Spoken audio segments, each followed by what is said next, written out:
So it's my great pleasure today to welcome Julian Jara-Ettinger. He is currently an assistant professor of psychology at Yale University, and prior to that, he received his PhD from MIT in 2016, and also did his undergraduate in Mexico, where he's from.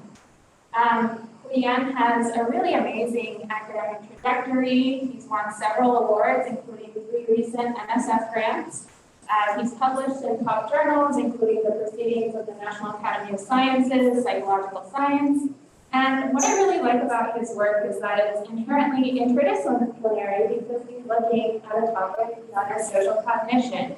So he uses a series of methods as well as populations, so people of different ages, culture, clinical relations, as well as children to look at sort of developmental perspectives to better understand how we think of others' minds and social cognition.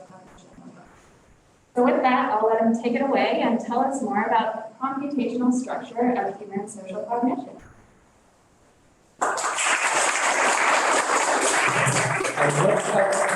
Thank you for the introduction. Introductions are kind of interesting to hear because I feel like they really only paid like a tenth of what happened. So I also got, I want to clarify that, yeah, I got some NSF grants, but I also have like 3 times that the number of rejections. But yeah, I'm glad I got some of that. Thank you for having me here. This is also the first time that I've done in-person talk in the last 2 years. So it's kind of nice to be back to like seeing people's faces, or half of people's faces, but at least we're in the same room. I also realized, yeah, I have a bad sense of what distance to hold the microphone, so hopefully you're not shy, and if it's suddenly, if I tend to move my arms a lot, so if I'm doing this at some point, just wave or something and I'll remember to bring it back. Okay, yeah, so I want to start by showing you a video of what Grand Central used to look like in the pre-pandemic days, and hopefully what it will look like again soon. And basically what I wanted to know is that there's hundreds of people here walking around, they don't know each other, they're all going about their business. But they're doing it in a kind of surprisingly coordinated way, right? No one's running into one another. And if you imagine yourself being here, you can try to think of like, what are the kinds of things that you would need to do to be able to navigate this environment? And it's not easy. First, you would need to be able to very quickly parse what you're seeing into agents and objects. You need to figure out which things are these very stable obstacles and what things have minds that are moving. And it's not just necessarily detecting people, it might also be detecting other creatures like pets and so on. Then if you actually want to navigate this space, you need to realize that every time you take a step, everyone else is doing the same, right? So you can't actually plan with everyone as being this stable object. They're going to be moving around. So as you're moving, you need to consider how everyone else is going to be moving at the same time. So it's a really complicated planning problem. And then on top of that, once you're moving, sometimes you might notice that there's a chance that you'll run into another person and you need to do this very quick, real-time negotiation of figuring out, is this other person also aware that we might want to run into each other? Is this person taking already some corrective action or not? Or should I? And these social inferences are just the tip of the iceberg, right? Like that's just what you need to be able to navigate the space. On top of that, you're getting all of these social inferences very easily, right? Like you're making all these kinds of guesses about like what kinds of people are here, who is coming back from a long day of work, who's a tourist, who seems to know the space very well and who doesn't, and so on. After watching this video, hopefully you won't be too surprised that social cognition is implicated in virtually all areas of human reasoning. So you can go all the way to low-level vision. We know that in vision, we're sensitive to social stimuli. To the point that there's people that will argue that there's a third pathway that's specialized for social computation that's both functionally and anatomically distinct from the dorsal and ventral pathway.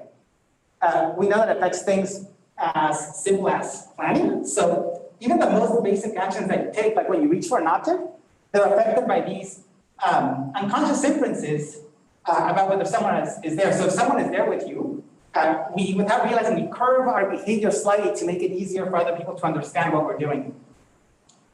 And then, of course, you can go all the way to really high-level cognition, to things like communication and language, which I'm going to talk a lot about in a bit. So what my lab fundamentally works on is we just want to understand what are the representations and what are the computations that are responsible for making social intelligence just so flexible and so powerful, right? So basically, right now, as we're interacting in some way, what is it exactly you're representing about me, and what is it that what is your mind and brain doing to understand all of this behavior that I'm producing? As it turns out, this is, it's nice to start with this question because we get to kind of stand a little bit on the shoulders of giants. People have been working on this question for a while. And there's some computers that will tell you we have a pretty good guess about what's happening. And the idea is that you have what people like to call a theory of mind. And a theory of mind looks something like this. So the idea is that right now, as you are representing me, you have an intuitive model. You're building a model of me that includes my mental processes, where you intuitively understand that I have something like perception, right? So I can see things that are in front of me but not behind me. And that perception is going to create a mental representation of my environment. So you think that I have a representation where I'm aware of all of you, but maybe something happens behind me that's not going to be part of my mental representation. Then I have some basic emotions and physiological states, and then give me some desires, like I might be hungry. And then these two primary mental states, my beliefs, so my representation of the environment, and my desires, the kinds of things that I want to accomplish in this environment, those are going to determine how I behave. Right? So as you're watching, you're assuming that everything I'm doing and I'm saying is just a reflection of these two kinds of mental states. And a lot of people will tell you that social cognition is fundamentally a process of mental state attribution. Right? So the idea is that if you have this model, what you really want to do is to figure out these two mental states that are going in my mind. That's what you're doing when you're doing social cognition. And the reason that is useful is because if you're able to figure out these two things, for instance, about me, if you can figure out what is my mental representation and what are my desires, you can explain why I'm doing what I'm doing. You can also predict what I'm going to do next, right? So if you know my desire, say that like you think that I'm hungry, that's going to allow you to predict like what are the likely actions that I'm going to take as soon as this talk is over. So you're able to predict what I'm going to do next, and you're also able to decide how you feel about it. Right? A lot of the ways in which we care about each other, deciding if someone is nice or mean, they have to do with these things, like you're deciding if you think I'm knowledgeable or ignorant. Like those are all judgments about what you think are my beliefs are and what you think my desires are. Like, so the basic idea is that if you can get these two things, you can get explanation, you can get prediction, you can get social evaluation. So that's a really core part of social cognition. This idea is pretty popular. It's permeated a lot of areas. So some of the most important studies in the last, forgetting sorry, 2020, in the last 20 years, a little over 20 years, have been trying to figure out at what age are humans able to attribute mental states to others, like figuring out that other people have beliefs that are different from our own or desires that are different from our own. It's a huge field in comparative cognition, trying to figure out if we're the only creatures that can do this, or if there's some capacity shared with non-human primates. In language, it's a really big idea that mental state attribution is basically what explains language use, right? So that's how people try to explain things like, if I tell you, oh, I went to this restaurant and I bought a sandwich that cost me my whole paycheck. If I say that, you would know that I don't literally mean that I bought a sandwich that cost my whole paycheck, right? Like you figure that I'm doing some kind of hyperbole. And it turns out that you can explain these in terms of like kind of like this recursive mental state attribution. I think you're like, what is it that I actually think and what I want and what do I think that you think and so on. And in computational modeling, this has been a really big idea, trying to both explain human social intelligence and to build machine social intelligence. It's been after the goal of figuring out how can we build algorithms that can do this thing. Basically, you see someone moving around and you figure out what is the belief that this person has and what is the desire. And that's including my own work. So, and surprisingly, I think this idea gets something right. I think that representations of other people's mental states are really important. But what I want to talk about today is, I think I'm becoming increasingly convinced that this is missing a really, really big part of the picture. And to show you what I mean, I want to go back to the video that we started with, and I'm going to play it again. I slowed it down so that I'm going to show the whole video. And I'm just going to speak out loud as we're watching the video, and I'm going to tell you the kinds of social inferences that come to my mind when I'm watching this. Okay, so here you're going to see a cop that took his hat off, then he looks back, he kind of notices something, and then goes to check it out. And then there's a man in a pink shirt that seems to be checking to figure out which track his train is on, and then he looks at the wall to figure out where the track number is. And you can see us the man with the hat is just kind of waiting for the train to show up. There's two women here that are talking to each other. You can tell one of them doesn't seem to be aware of it. Then here you can see there's another woman that seems to have a long day. She's lost in thought. You can see a man that's kind of running, navigating the environment very well. And here's someone that's doing less of a good job. He seems to also be in a rush, but kind of like almost bumping into other people and trying to correct it. Okay. So what I've done at this point is I've shown you this video twice, and we've looked at it from a normative perspective. So what kinds of inferences do we need to make to navigate this environment? And right now we watch the second time from a descriptive perspective. What kinds of inferences come to our minds when we're looking at this environment? And what I basically think is that assigning mental states to each person wasn't that relevant. Like, I don't think we're walking around saying, this person knows exactly this, and they want exactly, and this is exactly what they want. I think what we were doing was tracking the real-time mental processes. So what I mean by that is, if you think, for instance, the very first person I talked about, the cop, he was walking around and he turned around, saw something, and then moved back. And at that point, we don't actually know what he knew before or after. And we have no idea what it was that he wanted. Like, we knew he wanted to get something. Maybe he went back, we described to get more information about something he saw. Maybe he was going to pick up an object that he thought he left behind. Maybe someone called him. So we don't actually really know the concept of beliefs or desires. But we do know is that he kind of stopped and suddenly something caught his attention. He was like, there's some interesting information there. And they seem to like want to get more out of that. So it was about like the real-time thinking that seemed to matter. So that's everything I want to talk about today. I think that's where our frameworks fall short. I think they focus too much on attributing mental states instead of capturing how we infer and track the real-time computations that are happening in other people's minds.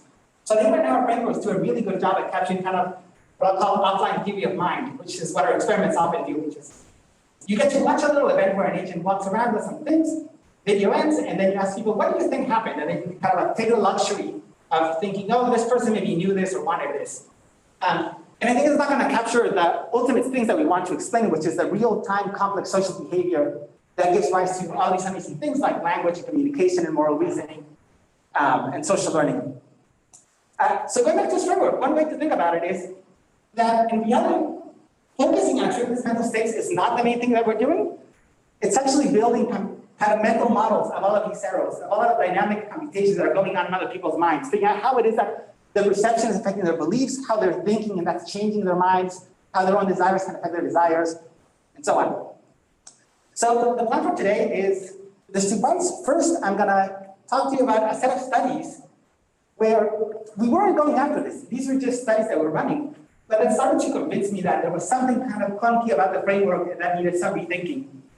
And I'm going to spend most of the talk on this. And then towards the end, I'll very quickly kind of sketch out a high level how we're starting to think about this computationally. For this, we've done a lot of more mathy-er work, but I thought it would be more fun to just describe it kind of like the high level ideas. But later, if anyone's interested in the math, we can talk about it, and I can also point you to the papers. And for all of this, I'm going to focus on communication as a case study. The main reason I'm going to focus on communication is because we think that's an area where social cognition and language have a very, very deep interaction. So to show you what I mean, I think it's useful to think of mental representations as falling on a spectrum, where on the one hand, you can think of a representation as being quantitative. And what that means is that it's a very precise, kind of like fine-grained, high-resolution representation. So this is the area where we think of things like object tracking or motor control. Right? So as you're walking, you need to have a very, very precise representation of your space to be able to do that correctly. Right? Like we've all experienced that when, say you're going down the stairs or up the stairs and you miss a step, and you notice that the consequence of having those errors that are surprisingly rare. Or things like you take a water bottle and you can flip it around and catch it. You need to have very, very precise representations of what's going on. And then on the other end, you can think of qualitative representations that are those that are very coarse and a little bit kind of vague, that they can kind of like, your inference is roughly right, but they're not very precise. I think this is the area that's often been characterized in the kind of like JDM literature, those judgment and uncertainty things like the availability heuristic, where you're trying to estimate how likely some event might happen, and you have a very imprecise representation, but it might not matter that much. So now come back to what I was talking about. If you look at how we're able to track mental states in language in very simple events, there's this kind of, what we thought was a very surprising finding. Those representations fall a lot more on the quantitative end than you would expect. So in very quick linguistic events, the way we extract what someone might know or not tends to fall on this very precise side. Just to show what I mean, you can imagine that if afterwards you walk up to me and I tell you, oh, hey, guess what? I passed the exam. Something immediately would trigger in your mind. You would say, wait, what exam? We've never talked about an exam. And that was just a very rapid inference that you made from a single word. And those are the kinds of representations that we seem to have very accessible.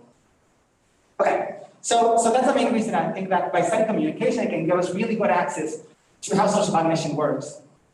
So I'm going to start by showing you the first study that started to feel like there was something wrong. And this is a study that initially doesn't even seem to be a study about social cognition.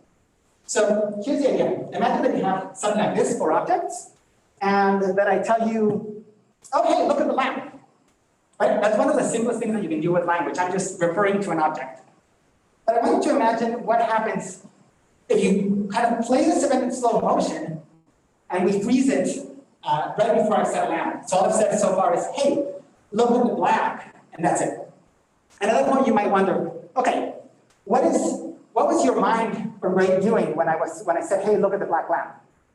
So if you freeze it here at this point, you can say, well, one possibility is that this is just a non-social event, right? So you're just processing the meaning of words and you say, okay, hey, look means look around at the black.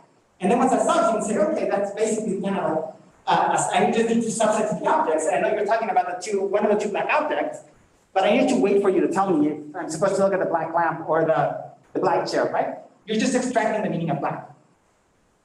But now here's the second option, which is, as you're processing the words, you're not just getting the meaning, you're also integrating, why is the person choosing to give me those words? And if you think about it, if I wanted to look at the chair, I don't necessarily need to call it a black chair, right? I would just say, hey, look at the chair. So the fact that I'm already saying black, it gives you a little bit of a hint that I'm probably going to talk about the lamp because that's where I really need to tell you the color. So if that's the case, then by the time I said, hey, look at the black, you might already start to suspect that I'm going to talk about the lamp and not the chair. Is that again clear? Right. So I'm going to show you what the data looks like. So here on the x-axis is time. The gray region is when someone is saying, look at and this is the black lamp. And here's where people look at the 4 objects. By the way, this is kind of like a conceptual schematic. We don't actually use it like this. We have like very good spatially controlled setups and we vary all kinds of objects. But here's what happens. The blue curve shows the equivalent of looking at the black lamp. And the yellowish line shows looking at the black chair. What you basically find is that as soon as you say, look at the black, people immediately already start looking at the black lamp. You don't get the non-social version, which you show them first just look at the 2 black objects, and then you wait until you disambiguate, until you hear which object. If you look at just jump ahead and know what you're talking about. Some of you might know this is called contrastive inference. So this happens in real time as people are speaking. As I mentioned in this paper, this was actually not the main point. We actually just sought to look at these patterns across a bunch of languages, and we found that there's some stability, but there's actually interesting variability depending on the language that you speak, because different languages order words differently, and that gives you different access to the kinds of inferences that you can make when you're hearing language in real time. So this was a study that we did in Catalan, Wolof, Hungarian, and Hindi. Okay, but going back to your question, if you ask someone in social cognition, okay, how would you model that? They would tell you, oh, this is a solved problem. It's by interpreting mental states. And there's a formal implementation of this, but this is basically the idea. Let's say, okay, what's happening is that the speaker wanting to look at the black lamp. And the speaker believes that there are 4 objects in the scene. And the speaker believes that I will be unable to look at the intended lamp if they say the lamp. And the speaker believes that I will be able to look at the right lamp if they say the black lamp. So when you look at this, my experience looking at this was feeling like, yes, that's logically correct. But it feels kind of funky. It doesn't feel right. I almost feel like I have to do some work to check if it feels equivalent to my intuitions. And I felt there we started to feel like it just feels like what we want to say is something more like the speaker's trying to guide my attention and trying to like saying, look, it's like start moving your eyes and then look towards black objects and then afterwards like looks towards the lamp. Like something about it's about the dynamics of how I'm interpreting the language and less about like having a set of recursive statements. Okay, so that's one case where I started to feel like this just feels a little bit off in talking about identity attribution. Now here's the second case. This is probably, I think, the simplest experiment in the history of cognitive science. You put an object like this and you ask people, what is this? Turns out a lot of people will tell you that's a red cup. And you might think that's totally fine, but it's actually a little bit of an annoying problem in theory because there's no reason to call it a red cup when you only have one cup. Right? You might say, well, why would someone bother mentioning the color? There's only one cup. So if you think about it from a mental state attribution standpoint, saying red cup, like red doesn't change anything. It's not going to change my beliefs or my desires. Like I can see that it's red too. So under standard frameworks, this kind of redundant color use was a little bit of an annoying problem. And you'll come up with some theories to explain it. Like one theory is saying, well, maybe people just really love talking about colors, and it's just an exception. There's nothing interesting going on here. But here's another way to think about it, which is what this experiment is missing, and this, by the way, works. It doesn't just work with red cups or with red things. People would just like using color words. What I think this experiment is missing is that most of the time, you're not living in a vacuum with just one object. It's actually a world that looks more like this. And then I try to imagine in this case, would you prefer that someone tells you, hey, pass me the cup? Or, hey, pass me the red cup? And hopefully you'll agree with me that even though in this scene there's just one cup, so pass me the cup works perfectly well. It seems like that's a very annoying way to communicate with someone because you have to look around and actually find the cup, right? So, but this all of you might be neglecting is that we don't just care about getting enough information, it's about figuring out what's gonna be the processing in the other person. So if I just say cup, there's enough information, but I'm gonna send them, and there's, well, I'm trying to like find the object, but if I say red, that might help them very quickly, at least reduce the space of things to look around and find the object faster.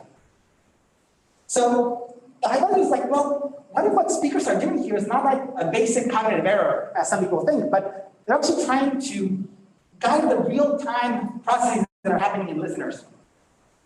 So this is why this actually makes two kind of interesting predictions. The first prediction is that people should be more likely to use color words unnecessarily in more complex visual scenes, right? So if you only have one object, then using the color is not that useful. But if you're in a room that's full of objects, then using the color is really, really useful. But now here's the second prediction. This actually predicts that people who speak English should be more likely to use redundant color words than people who speak Spanish.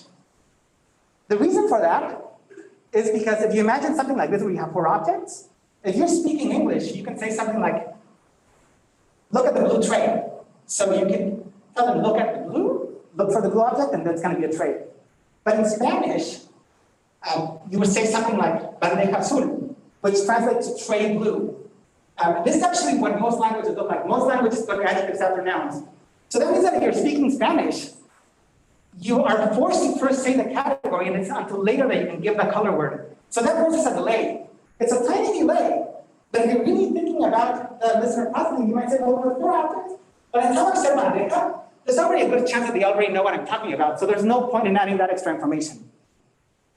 So here's what that data looks like. So first I'm going to show you what happens when you just have four objects, and you ask people, what is this object? It's always the case where you can just call it a cup or whatever you want. You never need to use the color word because there's only one object of that category.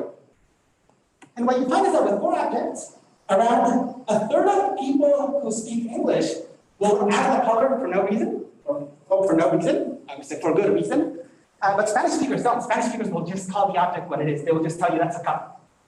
But now you go up to 16 objects, what you find is among 80% of English speakers now like to use color words, but you get this boost when now people who speak Spanish also really start to like using color words.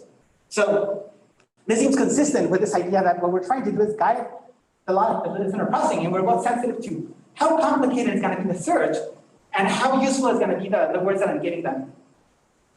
So here's something that you might ask and say, okay, speakers are doing this, and that's kind of wild. But it's such a rapid effect. Like, does it actually even affect listeners in any way? Right? Like, maybe as a listener, and it's not making a difference if someone says red cup or cup red. Like, by the time they finish speaking, you're still figuring out what to do in a way that speakers are doing something. They think they're doing something really sophisticated that's totally pointless. So to test that, we can do two experiments. And one of them, and this we went beyond color words. We just used any adjective. You can have a speaker task where you don't tell them, you just basically tell them, like, we just simply say, like, what kinds of things sound natural to you? So you can have a scene like this, and you can point this out to them and just ask them, would you call this a leather chair? And just like on a scale from 1 to 10. That's the task. And then we can take the exact same scene and show it to another group of participants and tell them they have to put their cursor in the middle, and then we show the description, click on the leather chair, and we see how quickly they click on it. So what I'm going to show you here is there's going to be 1 point per utterance, and on the x-axis I'm going to tell you how speakers, whether they tell you, that looks like a natural thing to say, and on the y-axis I'm going to show you how quickly someone could click on the object when they heard it. And basically what you find is a very strong negative correlation. So the descriptions that people say, that sounds like a natural way to call the object, are the ones that will help the listener find the object faster in real time. And then all these are cases where there's only one object of that category, so you don't actually you never need to use adjectives. What this seems to show is that speakers do have some sensitivity to the real-time processes that are happening, and they can plan correctly. So it was around this point that we started to think, well, maybe we should really try to think about how to model this, because again, if you try to take the standard mental state attribution models, they just don't work.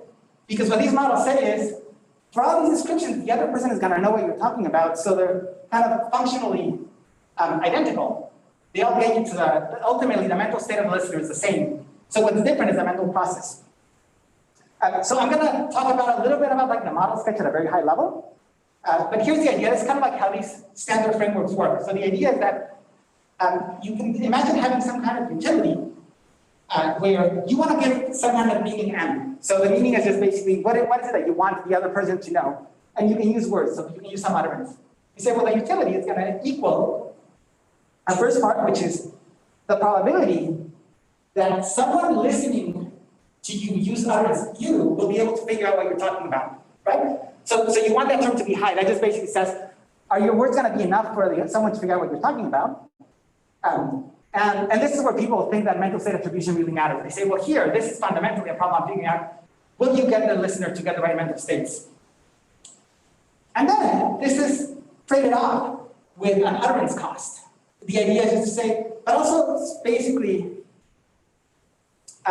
speaking is costly, right? So this creates this kind of balance where the first term says, well, you need to give enough information. So if you have a scene, you might say it's fine to, if you only have one cup, you can call it a cup, a red cup, a plastic cup, the really nice red plastic cup, or the cup in front of you, and all those will give you a very high probability. But then the reason why someone should prefer the cup is because they say, well, if all of these get the message done, just don't speak that much because speaking is costly. What we thought is, maybe this is really where social reasoning kicks in. And what's happening is that, yes, you do care that the other person figures out what you're saying, but you also care about how quickly they're going to be able to figure it out. So basically what we did is, in this model, instead of just saying, count how many words you're using and the more words, the worse, we actually gave it a full real-time processing intuitive model of other people's minds. So a model that says, as you're speaking, what is going to be the other person's experience? That's kind of tricky to implement. It's a generative model that simulates real-time language processing parallel with visual. So it's a model of how, as someone's listening, they're looking around trying to figure out what you're talking about. So we just collected a bunch of eye tracking data to figure out what ground truth is like, right? So we know that this model comes with this idea that if you say something like the metal chair, the person is first going to start to look at metal things, and then when you say chair, they're going to be able to look at the chair. But if you say something like the green chair, they're going to be a lot more likely to be able to look at green things. And sometimes, people are just drawn to some color, so you might like check out the red thing because it just called your attention, but you're just faster to look at those objects. So now we have this model, we can ask, okay, can this model capture this weird phenomenon how people speak? So we just first started running in these artificial words to see what it does. So the first event that I told you about is that we know that as you add more objects to a scene, people start using color words unnecessarily more often. And when you run this with our model, you get the same effect. Basically, it starts not like using color words as much, and as it starts getting a more crowded visual scene, it really starts like using color words. Now, there's a second effect I didn't tell you about, which is if you have a scene with a certain number of objects, let's suppose it's 9 objects, if they're all different colors, people love using color words. But if you start making the scene monochrome, so you make every object the same color, then people just stop using color words, right?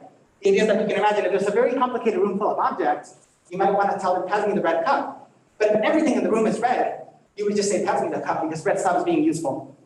And we can replicate that pattern in the model. The model naturally doesn't like to use color words as you make everything the same color. And then what we can also do with this model is we can basically change its language, and we can change the order in which it puts adjectives. And we find that effect that I showed you earlier. So it likes to use more color words to increase objects, but it always likes them more and have prenominal adjectives. That just means that you put adjectives before nouns. So this is just simulated data. So then once we saw that we could replicate these kind of effects that were slight puzzles, we said, well, let's just actually take the data from these papers. So we went back to the papers, we compiled the data from all of the experiments, and we just compared it with a computational model. And I mean, I don't think we'll get this lucky ever again without fitting any parameters.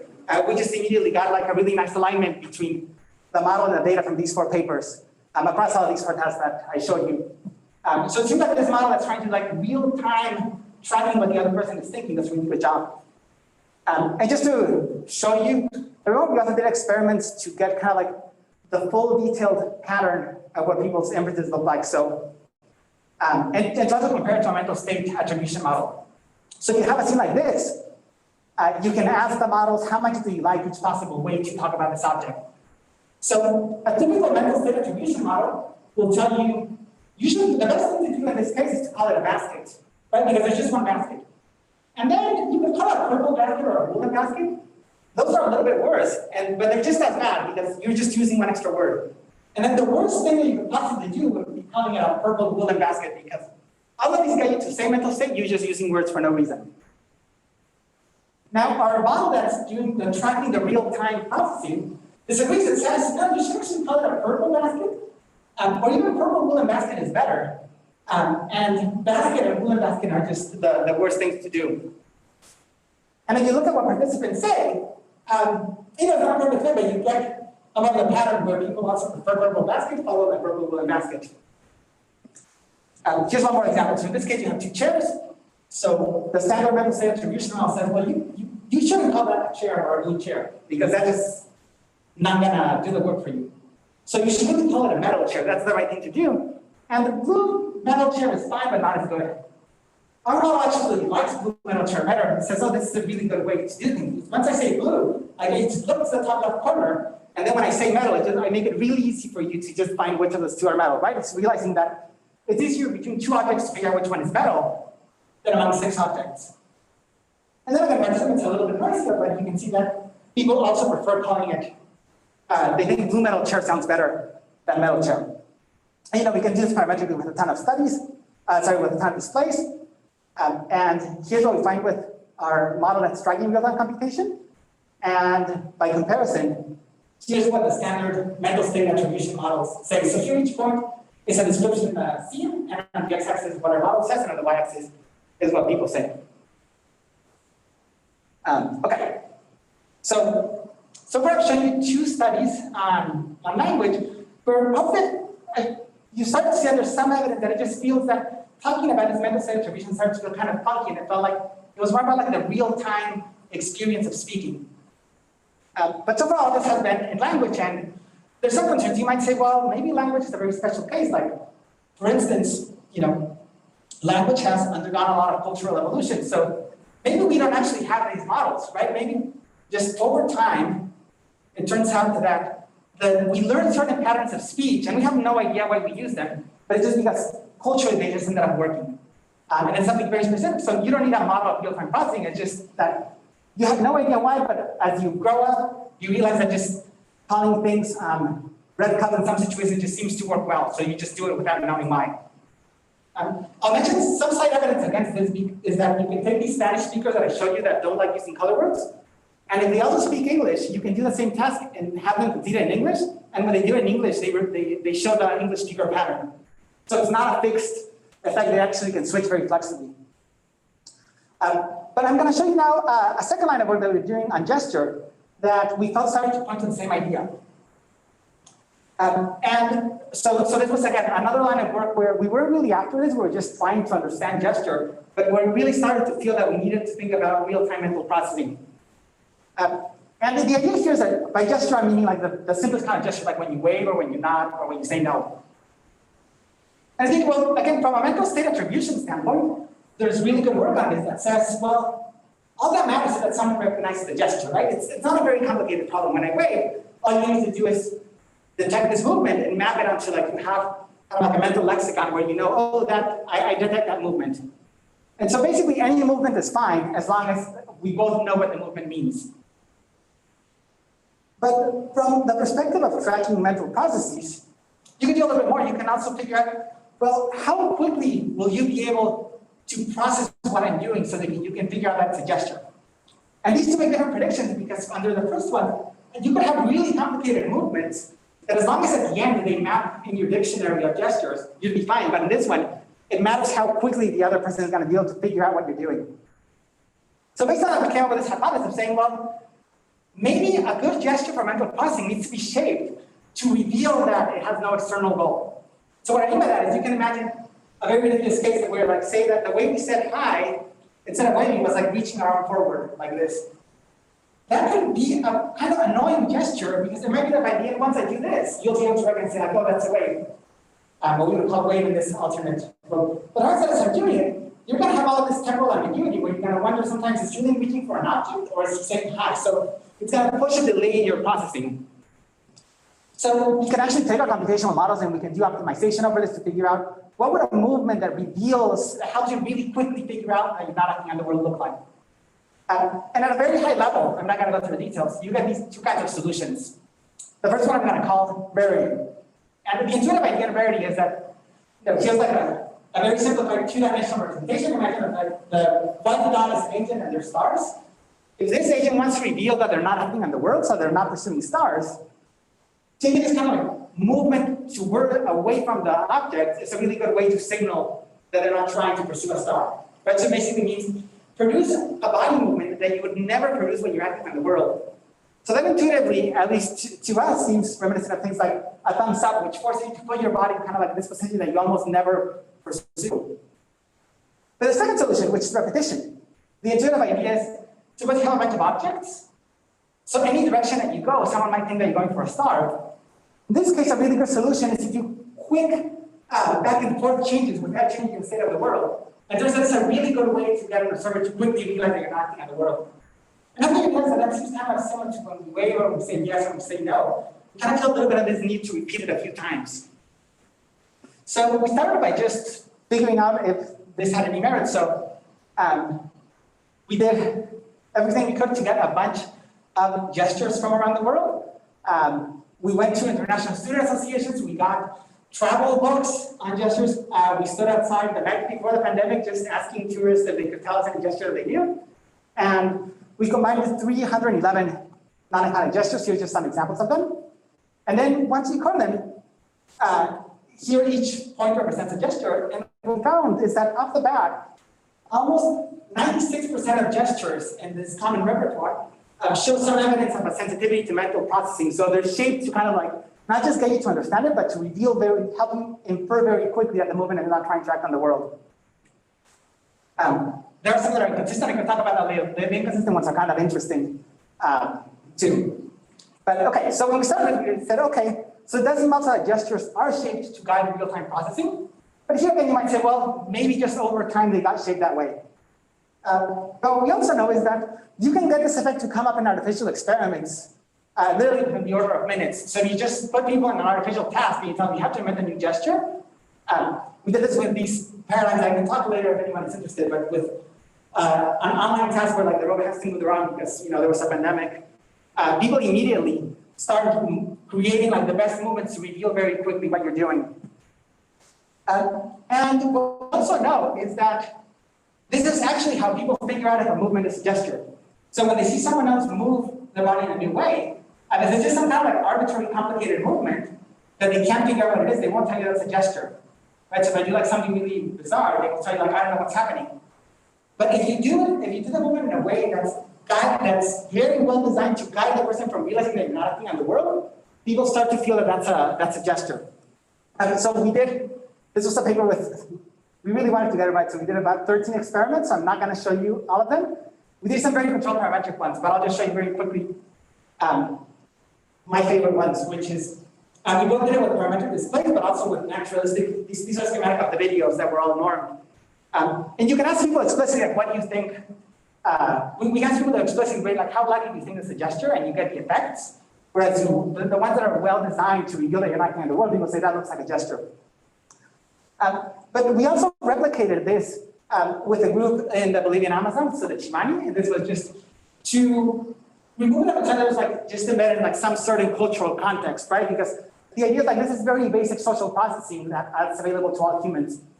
But one worry is that once you're asking people about gesture, that might be kind of artificial. So we also have these indirect tasks that I found them fun to run. So one of them is we would just show a movement, and without telling people about gesture, we just tell them, do you think this person was alone in the room or not? And here's the data that you get, both with the US and the Chimani. So when you show what we're calling a basic kind of movement, so it's a movement that doesn't reveal that you're pursuing a goal, but it could be consistent. Chimani and US participants will tell you, I guess but the person was alone in the room. But when you show these movements that are really well shaped to reveal that you're not acting in the world, both groups switch and they tell you, oh, I think there must have been someone else in the room. So it's kind of like some indirect measure that we can get it without getting them to tell them without telling them about gesture. And you can also do open-ended explanation test. You can just show them the movement and ask them, what do you think happened? And what you find is when it's a basic movement, they'll tell you like some explanation about the agent interacting with the world, but once you add these features, people spontaneously start talking about communication. Okay. So, oh great, yeah, and then we're doing good on time. So I just showed you a bunch of data in 2 domains that is the kind of stuff that started to get us to feel that there was something big missing in our models. So what I'm going to do in these last basically 3 minutes is I'm going to tell you at a very, very high level how we're thinking of this, and I'm just going to show you a few kind of high-level things that we can now do with these kind of new models. Look, and I'm just going to try to go for the intuitive idea, but then if anyone is interested, I'm really happy to talk more. So this is kind of the state-of-the-art on models of theory of mind. It's something that multiple generations of people, myself included, have been working on. This is kind of like the most refined version of what we think is going on. And again, this is coming from the mental state attribution standpoint. So the idea is that you model the people as like there's a situation, and that means that there's a state of the world, so where objects are, and there's an agent state. So like that would be like my physical position in space. And those 2 things you use, for instance, just gonna use myself as an example. So if you're reasoning about me, you tell the state of the world and my position are gonna determine what I see. So that's stuff that's in front of me. That's gonna then kick into my world belief, so that I'm gonna use that to update my world model. Then that, combined with my desires, which are basically reward functions, gonna determine the kinds of things that I want to accomplish. But then there might be a ton of things that I want to accomplish, and I'm not that confident, so I need to consider and take that into account, right? And here by confidence, I mean like there's something that are just too difficult to do, or that maybe I just don't even know how to do. So I might want to do a ton of things, but I can't do everything. So that's gonna force me to have an intention of like, what is the actual thing that I want to do, which is then gonna lead me to act. So method attribution is that you see the actions, and you kind of try to work backwards and try to attribute every single one of these things and try to fill in all the variables. So what we've been doing is saying, yes, this is part of the picture, but what it's missing is basically some kind of reasoning state. And the idea is that right now the models treat all of those arrows that are like the thinking, they treat them as like very static arrows that just happen automatically. And what we're doing is saying, well, the reasoning is kind of, it's almost like an attention, but it's an internal attention that you can move around to decide which things you really care about. Right? So an agent can shift and really try to think about a connection between what they see and what they believe. And they can like put a lot of effort and try to figure out like, how should I update my model? Or they can really shift it and think about their competence and trying to figure out like, should I really try to do this or not? So this is basically the idea of trying to have a model where now you think that people can have like these internal mental processes where they're assigning different amount of computation. And what we've been proposing is that the way we expect this to happen is through this kind of principle of rational mental effort. So the idea here is just that we tend to expect people to allocate thinking to things that they care about, right? So it doesn't mean that you're a rational thinker, right? Like one of the most salient experiences is feeling that someone might be overthinking something or not thinking about it enough. But it's that we use it to reveal how much they care about certain things, right? So if you have someone that's ruminating about something for days, you can infer that they must really care about it, because otherwise it wouldn't be rational to spend so much computation on it. So I'm going to show you at a very high level the kinds of things that we can now do with this model. First, we now have models that can infer when someone is thinking and what they're thinking about in these very simple domains. So we can do things like, oh no, this is not showing perfectly well. There's a little agent that's navigating the maze. How do you get a sense like, for example, when the agent paused there, you might notice that it's stopped for a little bit and you get a sense that the agent is kind of like thinking about what to do. But not only that, you can tell that when they stop there, you can tell what they thought about first. It seems like they thought first about like moving forward because that's a very short route, and they seem to have quickly decided, like, oh, that's the wrong solution. Whereas if they have looked down, it's too long of a route to be able to make the choice that quickly. So now we can basically have models that can take a pause and figure out, under this pause, what kind of thinking does it make sense to make? You guys do things like if the agent pauses in the middle of the hallway, our model says, oh, this person is just thinking about something totally unrelated to the maze, because it's not a good point to stop and think about what to do. Now that we have that, we can also infer what kind of thinking an agent can do, and therefore what kind of mind they have. So it's been inspired by this really cool research showing that we don't just have one model of social cognition, we have many of them, right? When you're interacting with a human, you're giving them a different model than the one you would give to say, for the sake you have pets. When you interact with your dog or with your cat, like, you attribute them a mind, but it's a mind that's different than the one that you attribute to a human. So I'm just going to show you at a high level like what this looks like. So we have videos where I'm going to show you here. There's a protagonist, and this protagonist wants a star. This protagonist really likes the star. These were inspired by Highland and Zimmel.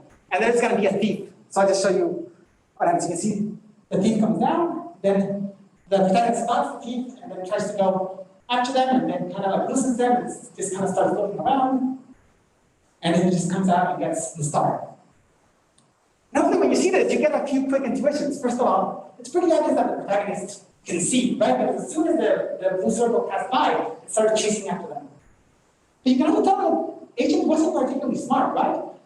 Once it goes, as soon as it went out of view, as smart as they would have predicted, it's better to take a left and then try to intercept the agent. And then when they can't find it, it basically starts looking around this kind of understandable way, but also it feels a little bit silly. So what you can do when this process these videos is then figure out what kind of thinking model do you need. So the basic idea is that you can try to play with the space of errors and figure out like what kinds of computations do I need to achieve here. So in this case, it's a case where you can say, well, I can't give a theory of mind to this agent because I give them the ability to think about other people's thoughts, then they should have had that ability to predict, but they clearly can't do that. But they also clearly have some kind of stable representation because they keep looking for the agent. I'll just show you one more. Here's just a contrast where the agent goes by and this agent now correctly anticipates where they're going and they turn around. So now in this case, our model can say, oh, that this agent was thinking about where the other agent is going and manages to make the prediction and then turn around and try to intercept them. It can also label the videos of what it thinks the agent's trying to do. But the last thing I'll show you is, just very quickly, these models now, we also think they can not just help explain human social cognition, they're a useful tool. Because if you have a model where you can think about real-time thinking processes, you can actually flip it around and have a model that thinks about your own thinking, so a basic form of metacognition. And so we've been exploring this idea a little bit more on the AI side, where it's just easier if I show you that, but the basic idea is you can take something like a state-of-the-art neural network, and you can treat it as a kind of like a little piece of a mind, it's a visual system that tends to work, but sometimes it makes errors. And then on top of it, you can give it this kind of theory, but flipping it around and say like, I want you to think about your own thinking and figure out like, how does your own mind work? And what this model can do, I'll show you what it does now, I'll talk about it. So here's the output of a state-of-the-art neural network, there's a bunch of them. And what I want to point out is it does a really good job, but it also makes some weird mistakes. If you look, it sometimes hallucinates bicycles and dogs. So say there's a bicycle there, they'll say, oh, there's a dog there. So now you can take this model and you can add this metacognition and try to think about its own thinking. And what this does is it starts to realize that its own thinking is flawed. And it says, oh, I seem to sometimes confuse motorcycles with bicycles, and I sometimes tend to pet dogs spuriously. And that doesn't make sense. So once you add this metacognition, here's how it actually corrects it, and it basically gives you a very stable, smooth representation of saying, oh yeah, there was just a person in a motorcycle, and I've learned not to trust what I see. So it's kind of equivalent to the idea of like, when you experience a visual illusion, that once you see it, you can kind of like move around and feel like, there's something weird about this, so even if it looks real to me, I'm gonna learn that this is how I think, and I'm not gonna trust my own thinking. So just to end, I show you a lot of data today, and what I'm trying to show is 4 cases where social cognition, I think, requires tracking mental processes. So I show you a case where we do it when we're speaking, when we're hearing people speak, when we're gesturing, and when we're recognizing other people's gestures. And I show you some initial evidence that computational models that focus on the real-time cognitive processes just let us achieve things that we couldn't do before. So when I was thinking about the conclusions of this, in many ways, I should also mention this is kind of a very different kind of talk that I'm giving because I'm telling you where I really want to go and what I think is the ideas that we're missing. So my general feeling is that I don't have a conclusion right now. I just kind of feel like this is the start. This is what I'm really excited to think about. I think thinking as the spotlight of social cognition opens a bunch of questions in my subfield where we've been focused too much on figuring out how to attribute beliefs and desires to other people. I also really think we need to solve this problem to understand human cognition. I think a full answer to human cognition needs to explain, again, things like social learning, cooperation, language, pragmatics, moral reasoning, and all of these things we know rely on social cognition. So if we don't have a really good amount of social cognition, we're not going to be able to solve any of the problems that depend on some form on social cognition. And last, I think the time is right. I think we're living in this very privileged era where there's all of these new discoveries in machine learning, all these methods that let us build things that we just have no idea how to build in the last 10 years. So with that, I'll end. And so I think these are all my collaborators. These are all the people who actually had all of the ideas and did all of the work. And I just have the privilege of telling you about all of their stuff. So thank you.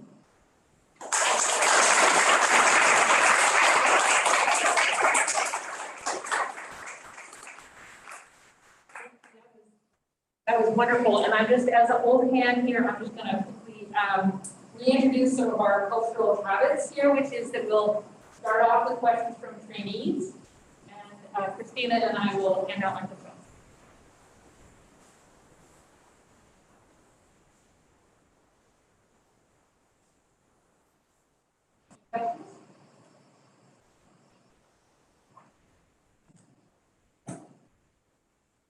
But maybe forgotten how to ask in person.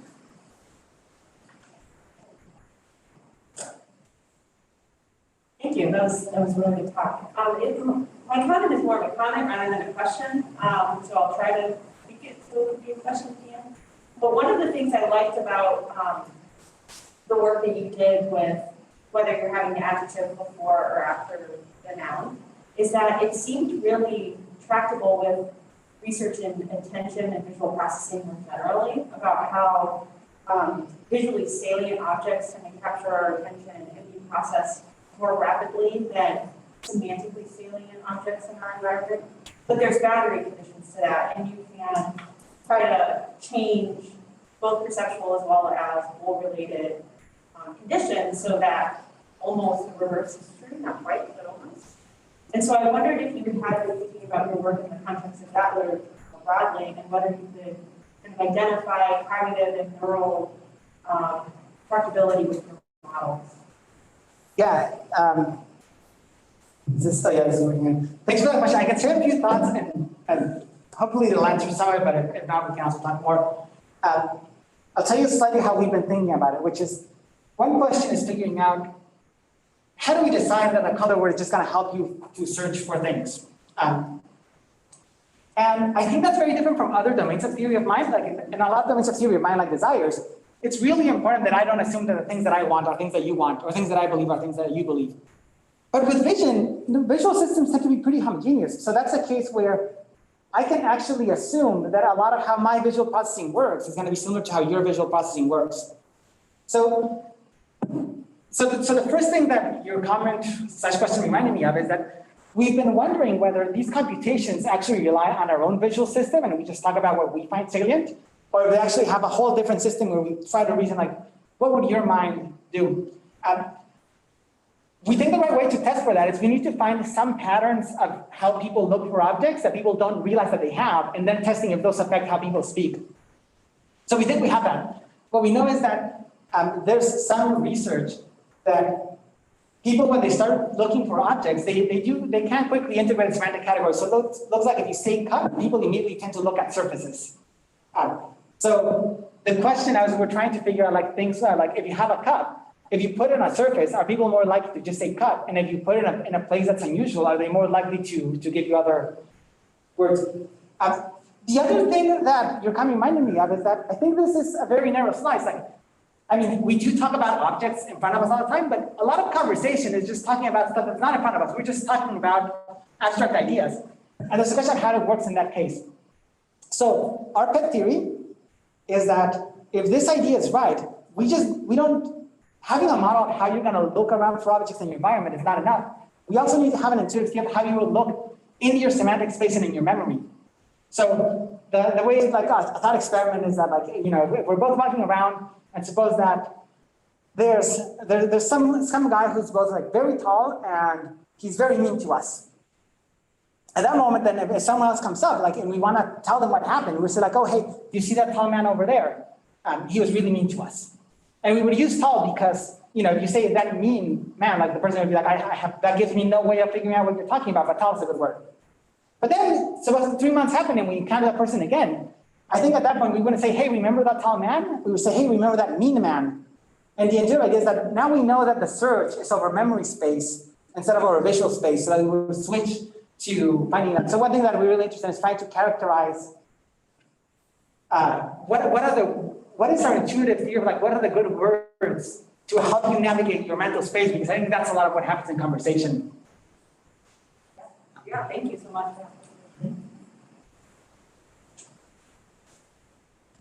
People who ask questions can be first in line for the pizza. That was the old one. Can people on Zoom ask questions? I don't know if you guys can hear me. Yeah, we can hear you. Oh, great. Sorry, I don't know if other people's hands are raised, but I'm going to storm ahead. Julian, I think that was super interesting. I'm wondering about in the first set of stuff with the purple woolen basket or whatever. Mm-hmm. And go back to it. So, and this stuff. Text can be any kind of color.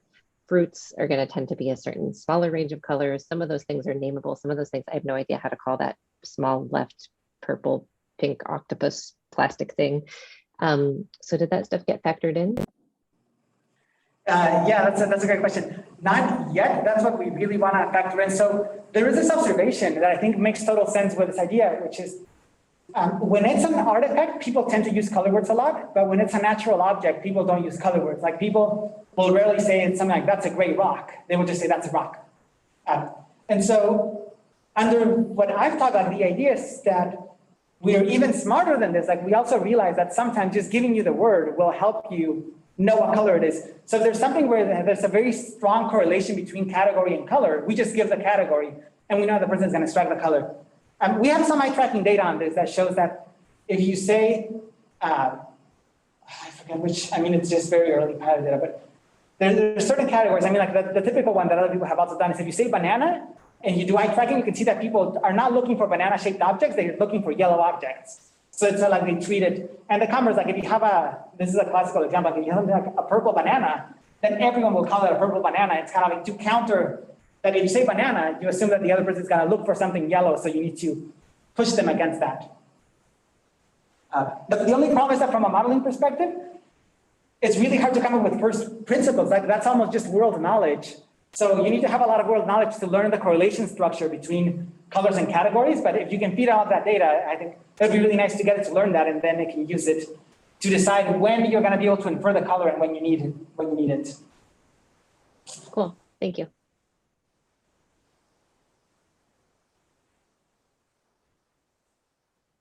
Hi, great talk. I had a question about the large computational side of it. So for the metacognition learning algorithm, how do you know that it's learning? Sometimes I think the motorcycle is a bike, or sometimes I think it's a dog, as opposed to just learning sometimes like a motorcycle.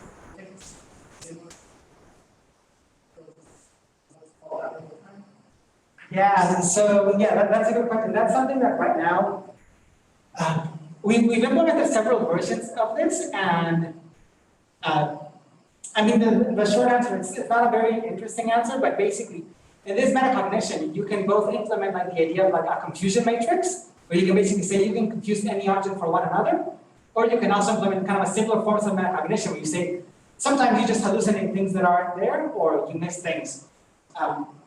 So we've actually built both versions. We built a confusion matrix where you can learn the possibility like you confuse any category for another, or we built these more abstract versions that just say, oh, I guess sometimes you just hallucinate bicycles and I have no idea why.